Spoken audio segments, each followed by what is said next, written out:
¿Cuál es la percepción que tenemos los mexicanos de la inseguridad y del aumento de la criminalidad? Por favor.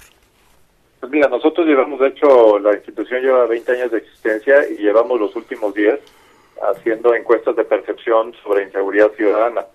Y la última, de hecho, la levantamos y la dimos a conocer hace escaso un mes.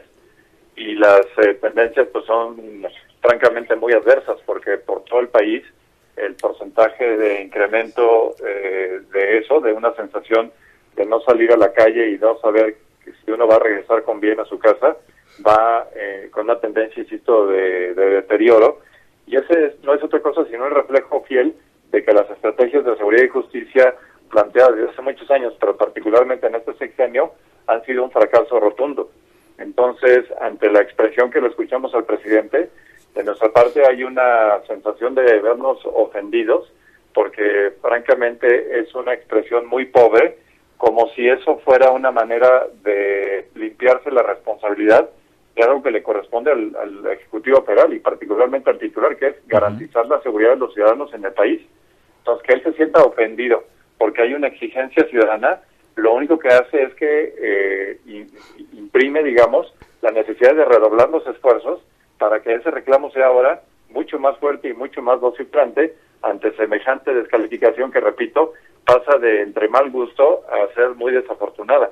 Pero la percepción de los ciudadanos en todo el país, porque aquí hay muy pocos reductos del país donde todavía se respira, digamos, una sensación de seguridad normal o una en la cual no haya temores, ciudades a lo mejor como Mérida, Yucatán, etcétera, que tienen índices francamente aceptables, pero el resto del país estamos en situación realmente muy complicada y en algunos lugares en zonas donde prácticamente se respira un aire de guerra. ¿En qué medida, Francisco, la inseguridad está relacionada con medidas como el mando único, la corrupción en cuerpos policíacos o los bajos salarios para este sector? Mira, es un problema multifactorial, pero efectivamente tocas algunos de los factores, digamos, más relevantes, uno de los cuales es una descomposición en la articulación de inteligencia y operativa a nivel de policías. Tenemos, una serie, por ejemplo, de municipios, hay 2.000 cuerpos policíacos y tenemos prácticamente 2.500 municipios. Entonces, de entrada, así nada más para abrir boca, hay más de 500 municipios que ni siquiera tienen presencia policíaca. Luego hay otros tantos que tienen presencia policíaca de unos cuantos miembros, literalmente 3, 4 miembros que evidentemente están sin capacitación, sin remuneración suficiente, etcétera. Entonces, las policías son, así como se puede percibir seguramente por la ciudadanía, son blancos fáciles de la corrupción, son blancos fáciles de no saber exactamente cuál es su papel y de qué manera deben de actuar, algo que es hoy más preocupante porque en el nuevo sistema penal acusatorio el eslabón más importante para que justamente el sistema funcione comienza con la fuerza policíaca y ante la nula capacitación que se dio durante 8 años de transición, ahora estamos viviendo pues los problemas de eso, de un sistema que no da los resultados porque no se le dio la atención necesaria. Entonces, sí, las policías son uno de los grandes tareas pendientes y no es un tema de bullying, no es un tema de hostigamiento, es un tema de reclamar que las personas que tenían a su cargo estas responsabilidades, iniciando por el presidente, el secretario de Gobernación y todos los gobernadores, no hicieron la tarea. Entonces, si se ofenden porque les vamos a exigir, pues que se preparen porque la exigencia no va para abajo, va para arriba. Claro.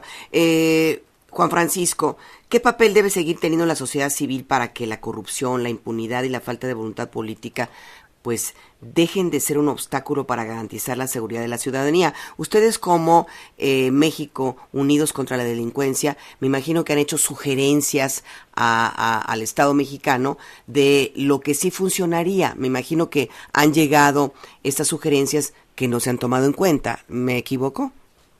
No, estás en lo correcto. Repito, a lo largo ya de 20 años se han hecho múltiples esfuerzos de justamente detectar cuáles son los programas y las políticas públicas que sí funcionan y darle seguimiento y cuáles son aquellas otras que francamente no dan los resultados deseados.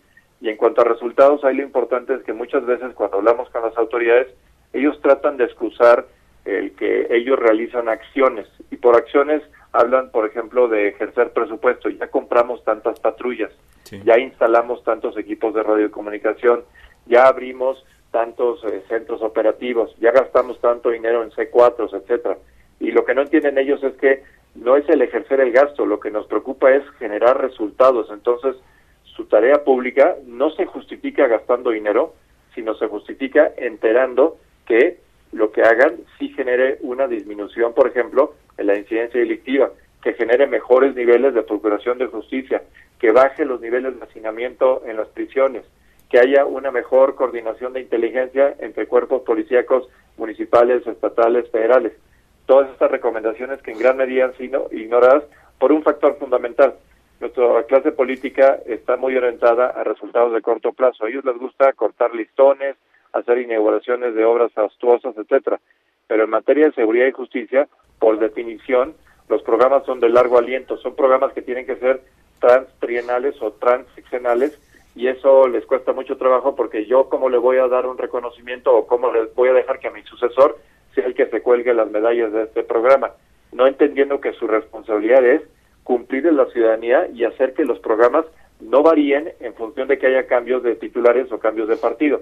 Ese es otro de los grandes problemas que vemos, que cuando llegan los nuevos presidentes municipales, gobernadores o presidentes, lo que hacen es un borrón y cuenta nueva, como si todo lo que se hubiera hecho antes no sirviera, y entonces vamos para atrás y ahora a reinventar todo, y haciendo obviamente gastos tan, pues francamente inauditos, como por ejemplo el cambio de imagen. Entonces, tenemos pocos recursos y los gastamos en reetiquetar o revalizar, como se dice, por ejemplo, todas las unidades de seguridad, como si eso fuera algo que realmente le importa a la ciudadanía.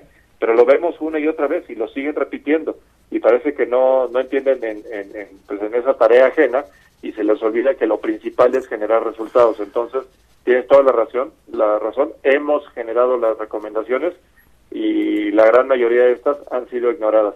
Un ejemplo puntual, por ejemplo, en materia de secuestro, es los programas que habían venido generando resultados para abatir las tasas de secuestro. Cuando empiezan a rendir resultados, resulta que los políticos deciden reubicar a esas fuerzas a hacer otras cosas porque piensan que el problema ya se resolvió. Y cuando hacen esto, la delincuencia que opera como un negocio, dicen, ahora ya tengo otra vez oportunidad de lucrar con el secuestro, y lo vuelven a hacer. Y claro, volver a recuperar ese terreno nos toma meses y años para volver a estar donde ya habíamos logrado esa mejoría. Bien. Es frustrante este accionar que, insisto, parecería que los intereses del país y de la ciudadanía es lo último que les interesa a quienes elegimos para tales efectos.